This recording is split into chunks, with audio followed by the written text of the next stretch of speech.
Alright, so today we're going over how to make a Immersion Wort Chiller to cool your beer down, your wort down.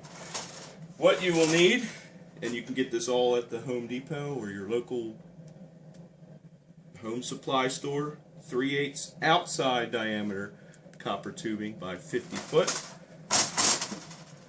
3/8 inside diameter tubing, some 3/8 stainless steel hose clamps, and a 3/8 barb connector to 3/4 hose connection. What's up?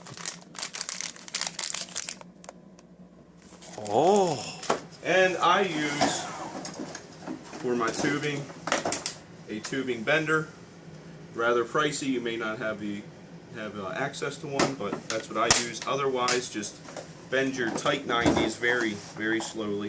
You might even want to wrap a piece of hose just bigger than it around it as you bend it, and that'll help it not to kink. But this is what you will wind up with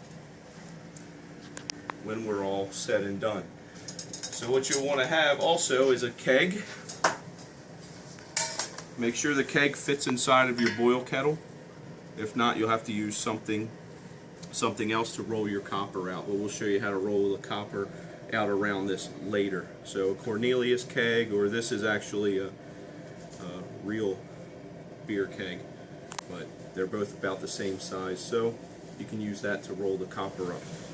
Okay, so you're going to take your coil of copper. It's too big the way it is now, rolled up. So we'll start at one end of the room. Preferably do this on carpet. Makes it a little easier to roll the copper up. Plus the copper won't damage the carpet like it would your hardwood floors. So we'll roll out enough, as much as we can. Lay that coil down there. Take our keg. Won't need that. And you'll go to the end you rolled out. Bend it up around the keg. And then just keep it nice and tight, pressing it into the floor as you roll it up into a coil. So you would do this, pull your copper back, and roll out some more of your copper, and then keep going until you have the whole thing wrapped around the keg. So we'll come back once we finish rolling it on the keg. Wow, that was fast. Alright, so now that we've got it all rolled around, we'll just pull it off of our keg. Alright, put your keg to the side.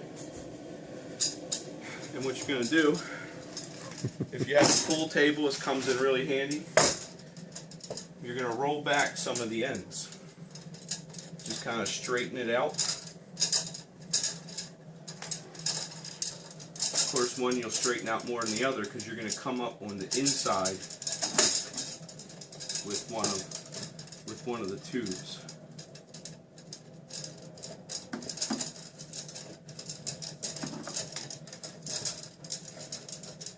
So once you straighten them out,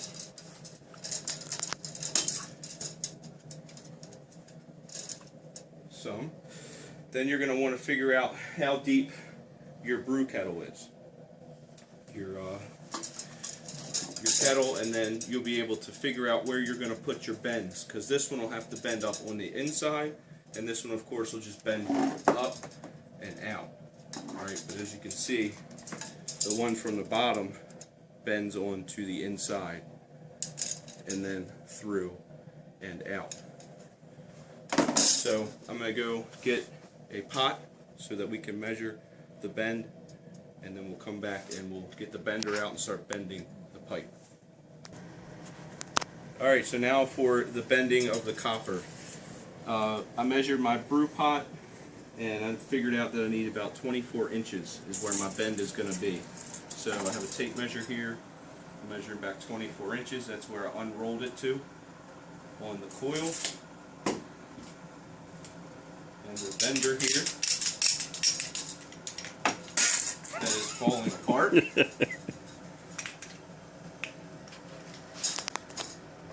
going to go back to here.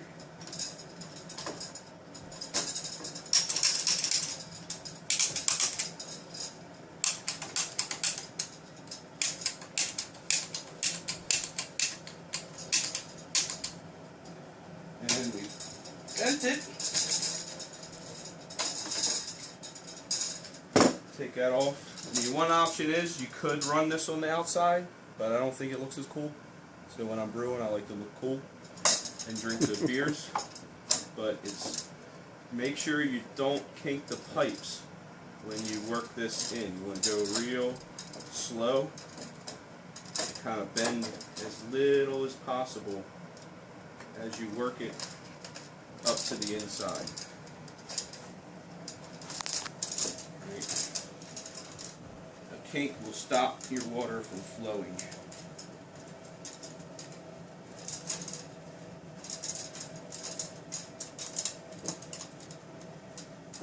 So get it going up and in. Right, make sure your bottom is pretty much the same as the rest of your coils. Right? And you can flip it over, tweak it a little bit if you're really worried about how good it looks. And then you straighten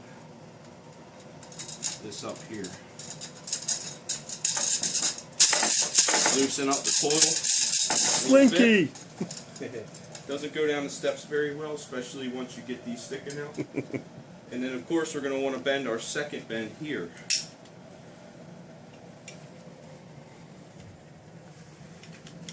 So I'll get my bender set up.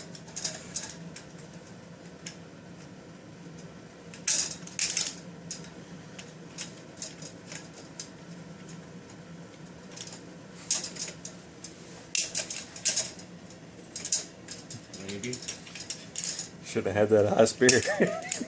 Woo! Alright, and then we're bending this one up. And then here's where your measurements are really going to come in at. Because you don't want these bends here to be lower than your pot. Right? You want them to come up some so that you have a little bit of gap there. So my pot measures 16 inches in height. So I'm going to measure up 16. And then at least, you know, go like to 18 or something, and then bend it.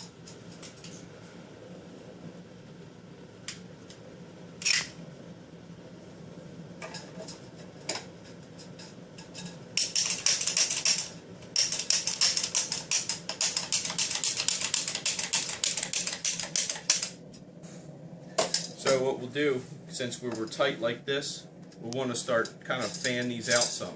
Pull them away, loosen up your coils before you bend the second one. And that way, your beer or your hot wort will get all through, all the way around all of the tubes. They won't be smashed together. Right? Sometimes you can even take some bare copper, real thin, maybe like a 12 gauge, and weave it in and out of here. Which is what I might do to modify this one. Alright, we're back. After a whole night. So the next thing you need to do, which I forgot to mention earlier, is get a couple of bigger pipe clamps that will fit around both pieces of copper. How mad are people right now who went and got exactly what we showed at Home Depot? And we don't have those. The whole video first. And then you're going to slip both of those on around the two pieces.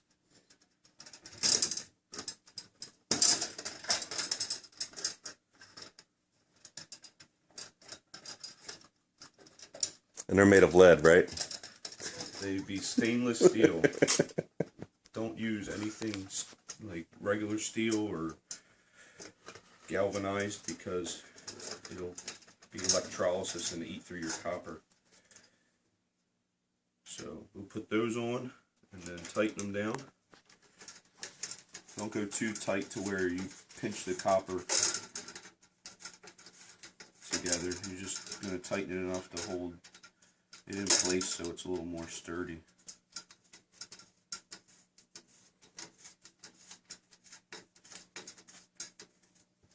Alright, so that holds it together right there. And you pull these off.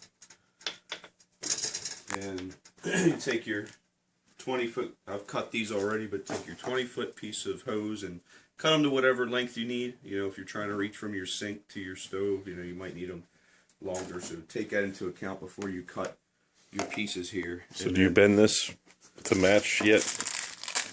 It doesn't have to match. It's bent out, so that's all that really matters is out of the pot, sticking out of the pot. And then we'll take our little hose clamp, slide it on, and tighten down this clamp here.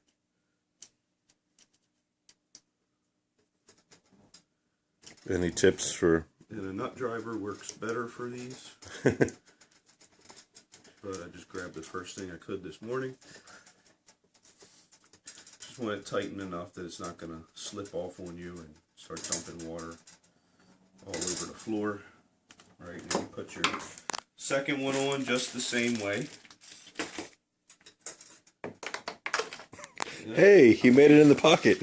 That's why we do it on the pool table. A little bit of fun while we're working. So you're putting your second clamp on here.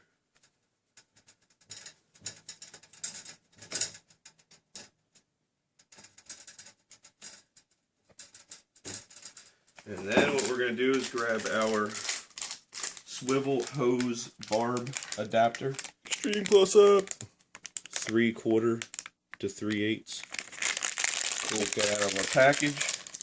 And you're going to connect. Or show us out of the package here. You're going to connect, just slide this on. Alright, make sure your washer's in there. Slide this on to the end. You can put a pipe clamp on this, but because it's barbed, it kind of keeps it from slipping off on you. But if you want to play it safe, you can put a pipe clamp around there. I usually don't because it's pretty hard to pull off. Plus, you're not really pressurizing this. You're running water through it. So the main place that you really want to make sure you use the hose clamps is on the copper because it doesn't have anything to grip the hose. So then this would connect to your sink, right? And then this will be your water runoff. Some people run the water off into their washing machine to kind of, because it's going to be hot water coming out, so they use it to do a load of laundry to kind of be eco-friendly with their process. So that's something you could do. Or it's all clean if you want to make a pot of soup. But that's basically it. Make sure you boil this in your wort to sanitize it before you end your boil, and good to go. All right.